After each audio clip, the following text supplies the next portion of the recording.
জিনিস ছোট এবং সস্তা কিন্তু আলো দিচ্ছে মারাত্মক লেভেলের।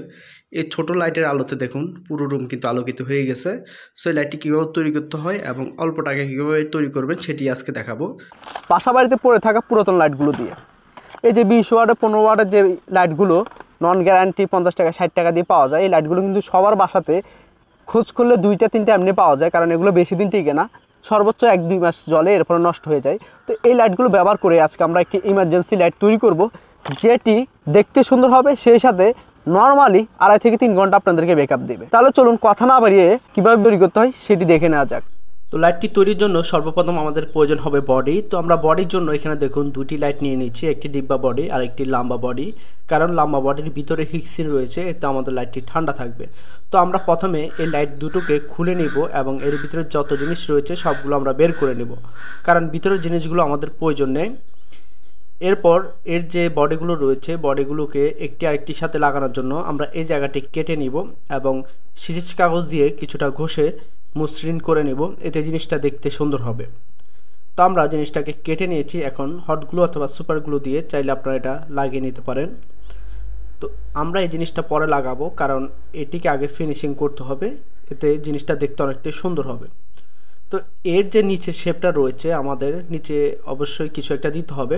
তো আমরা এখানে একটা প্লাস্টিক কেটে নিয়েছি, আপনারা চাইলে কার্ডবোর্ড অথবা অন্য কিছু ব্যবহার করতে পারেন। তো যেহেতু আমি ইউটিউবে ভিডিও তৈরি করব সেজন্য লাইটগুলোকে একটু স্প্রে করে নিচ্ছি, এতে করে জিনিসটা দেখতে আর একটু সুন্দর হবে। আপনাদেরকে যে স্প্রে করতে হবে এরকম কোনো কথা না, আপনারা বিনা স্প্রে তো ব্যবহার করতে পারেন। তো স্প্রে করে নিয়েছি যাতে দেখতে একটু সুন্দর হয়। আমাদের এই লাইটটি কতক্ষণ ব্যাকআপ দিবে তার সম্পূর্ণ নির্ভর করতেছে এর ব্যাটারির উপর। তো আমরা এখানে 18650 মডেলের 2টো ব্যাটারি নিয়েছি, এখানে আমরা একটি ব্যাটারি ব্যবহার করব, আর এই ব্যাটারিগুলো মেড ইন জাপান এবং এই প্রত্যেকটা ব্যাটারি কিন্তু 3000 মিলি এম্পিয়ার করে। এম্পিয়ারটা যত ভালো হবে আপনাদের ব্যাটারি ব্যাকআপটাও তত ভালো পাবেন। আপনারা অবশ্যই চেষ্টা করবেন একটি ভালো ব্যাটারি নেওয়ার জন্য। এবং সেই সাথে আমি একটি চার্জিং মডিউল ব্যবহার করতেছি, এই চার্জিং মডিউলটি সম্ভবত 20 থেকে 25 টাকা নিবে এবং টাইপ সি এবং টাইপ বি দুটোতে পাওয়া যায়। তো আমি এখানে টাইপ সি এবং টাইপ বি যে কোনো একটি ব্যবহার করব এবং সেই সাথে প্রয়োজন আমাদের একটি অন অফ সুইচের, যেটি 5 থেকে 10 টাকা নিতে পারে, স্থানভেদে এর দামের পরিবর্তনও হতে পারে। এবং ওয়্যারিংয়ের জন্য হালকা ওয়্যার অবশ্য প্রয়োজন হবে। এলইডি জায়গায় আমি ব্যবহার করব এ ধরনের এলইডিগুলো, এগুলো পার পিস 2 টাকা অথবা এর কমও পাওয়া যায়। এই জিনিসগুলো ব্যবহার করব কারণ এই লাইটগুলোর আলো বেশি এবং এটি সহজে গরম হয়ে নষ্ট হয় না। কিন্তু আমার অপর পাশে যে প্লেটগুলো দেখছেন এগুলো আলো কম এবং তাড়াতাড়ি নষ্ট হয়ে যায়, চাইলে আপনারা এই প্লেটগুলো ব্যবহার করতে পারেন। যদি আপনাদের ব্যাকআপটা বেশিক্ষণের প্রয়োজন হয় তাহলে এরকম ছোটো লাইটগুলো ব্যবহার করবেন, এতে করে বেশ অনেকক্ষণ আপনারা ব্যাকআপটা পাবেন।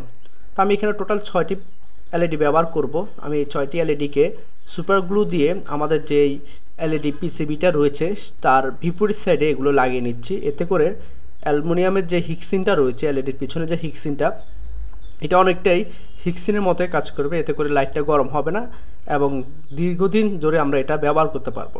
তো এখানে আমরা যে ওয়ারিংটা করছি সেটা হচ্ছে সবগুলো নেগেটিভ একসাথে লাগিয়ে দিয়েছি, এরপর অপোজ সাইডে সবগুলো পজিটিভ আমরা একসাথে লাগিয়ে দিব, অর্থাৎ প্যারালাল কানেকশন আমরা এখানে করে নিয়েছি।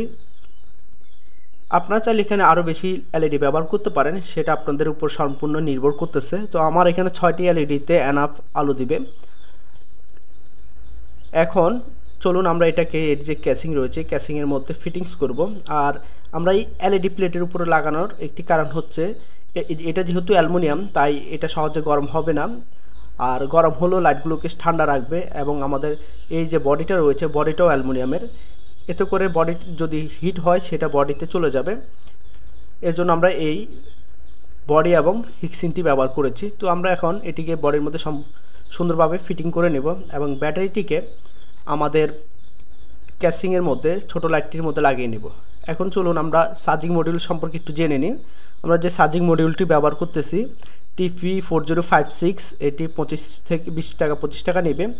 এই মডিউলের মধ্যে লেখা রয়েছে দেখুন আউট মাইনাস, আউট প্লাস এবং মাঝখানে রয়েছে ব্যাটারি প্লাস এবং ব্যাটারি মাইনাস, অর্থাৎ ব্যাটারির যে ওয়্যারগুলো রয়েছে সেগুলো আমরা মাঝখানে দিব এবং লাইটের যে ওয়্যারগুলো রয়েছে সেগুলো আমরা দুই সাইডে 2টা লাগিয়ে দিব, লালে প্লাসে আর কালোটা মাইনাসে লাগিয়ে দেব এবং লাইটের মাঝখানে একটি তার কেটে সেটি সুইচের মধ্যে কানেকশানটা করে দেব। খুবই সহজ একটি কানেকশান, তাই এটা আর দেখালাম না। আমরা সম্পূর্ণটা ফিটিংস করে আপনাদেরকে দেখাচ্ছি, কারণ এই ফিটিংসটা একটু ঝামেলার, অনেক সময় লাগে, এই জন্য এই জিনিসটা আর দেখালাম না। সো ফিটিংসটা আমাদের করা শেষ।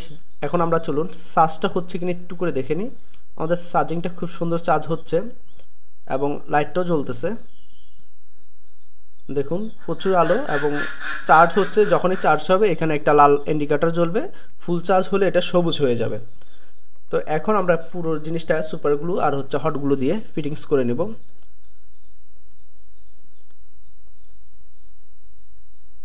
ফিটিংস করলে আমাদের লাইটটা কমপ্লিট, শুধু প্রোডাক্টটা লাগানোর পরেই হয়ে গেছে আমাদের লাইটটা ওকে কমপ্লিট। আমরা এখন ডিফিউজারটা লাগালে শেষ। এখন পুরো ছাদ কিন্তু অন্ধকার, আর এখন রাতের 9টা বাজতেছে। ওই দূরে দু একটা লাইট দেখা যায়। এখন আমাদের তৈরিকৃত লাইটটা জ্বালাই, দেখেন লাইটটা জ্বালানোর সাথে সাথে পুরো ছাদ কিন্তু আলোকিত হয়ে গেছে, আর পুরো সব দেখা যাচ্ছে ক্লিয়ার। ছোট জিনিস কিন্তু মারাত্মক আলো।